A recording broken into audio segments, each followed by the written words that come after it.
Hello guys, আপনারা তো এখন দেখতেই পাচ্ছেন আমার দিদি আমার জন্য সরু চুগলি পিঠে বানাচ্ছে।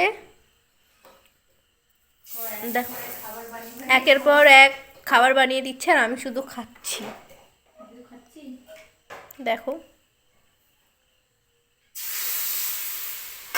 কার কার পিঠে খেতে ভালো লাগে অবশ্যই কমেন্ট করে জানাবেন।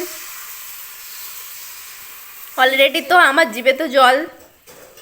শীত তো শেষ হয়ে যাচ্ছে, ওই জন্য তার আগে আগে হচ্ছে একটু পিঠেগুলো খেয়ে নিই। অলরেডি গরম পড়ে গেছে, তাকে আমার মুখে পুরো ঘাম। গরম পড়ে গেলে পিঠে খেতে ভালো লাগে না, তাই জন্য এখন হালকা ঠান্ডা আছে রাতের দিকে, তাই পিঠে খাচ্ছি। আর বোন এসছে তো, তাই জন্য বোনকে একটু পিঠে করে খাওয়াচ্ছি আমার হাতে।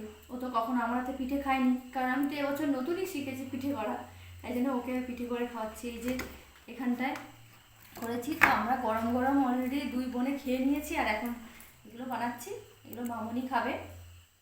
তো তোমরা কারা কারা পিঠে খেতে ভালোবাসো অবশ্যই কমেন্টে জানিও, আর ভিডিওটা কেমন লাগলো জানাতে কিন্তু একদমই ভুলো না।